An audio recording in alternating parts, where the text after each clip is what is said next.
I don't think the comments were constructive at all, but I also think that, to be fair, we shouldn't draw conclusions that he didn't intend. I know personally about his feelings towards Haiti and towards Central America, because when I was not a candidate for president and he wasn't a candidate for president, I went down there on a medical mission trip. I did about 200 cataract surgeries with a group of surgeons in Haiti and the same in Central America. And when we asked Donald J. Trump as a private citizen to support those trips, he was a large financial backer of both medical mission trips. So I think it's unfair to sort of draw conclusions from a remark that I think wasn't constructive, is the least we can say. And I think it's unfair then to sort of all of a sudden paint him, oh, well, he's a racist, when I know for a fact that he cares very deeply about the people in Haiti, because he helped to finance a trip where we were able to get vision back for 200 people in Haiti.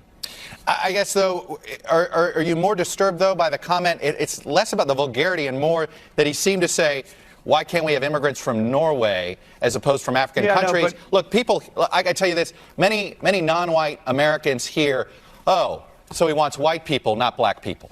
Right.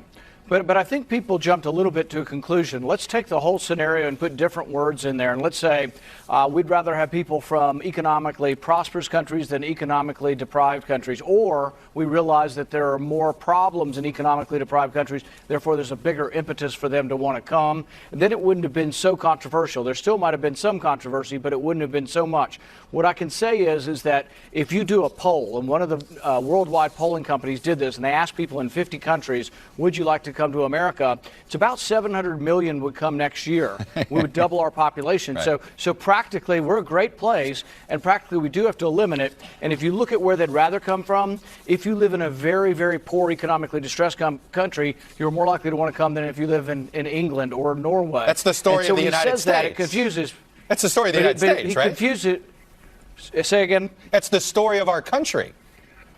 It is the story of our country, but what I'm saying is you can see why there are more people wanting to come from economically distressed areas, and they can't all come. So it gets into the valid, legitimate debate over immigration as to how do we choose? Do we have a diversity lottery and take people from everywhere? Do we base it more on merit? So there are a lot of questions that this ultimately intersects with policy. And the only thing I regret from all of this, other than I think some people in the media have gone completely bonkers with, just ad hominem on the president, but what I regret is I do want to see an immigration compromise. Right. And you can't have an immigration compromise if everybody's out there calling the president a racist. They're actually destroying the setting, and he was a little bit of it, but both sides now are destroying the setting in which anything meaningful can happen on immigration. And that's where I want to segue.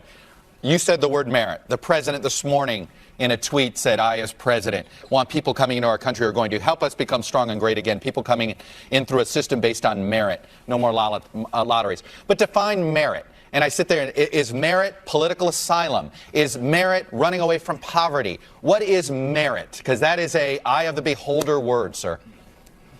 I think so, but I think for a lot of it's intent to work and people who want to work, and there are jobs of all different knowledge and skill levels. So, for example, if you're a software engineer and you've got a PhD and you've gone to one of our universities, those are the kind of people who say, oh my goodness, let's staple a green card to their diploma. Sure, those are easy. But we also need people to pick tomatoes and to work in the agricultural sector, and there's merit to that also.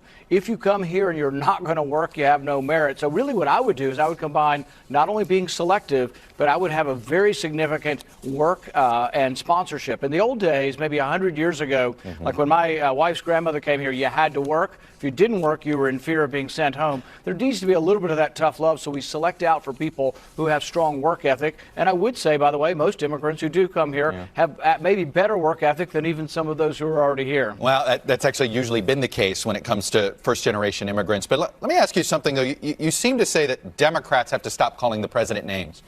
Doesn't the president, though, owe an apology for some of this? Because, look, Mia Love, the daughter of Haitian immigrants, We will make America great again.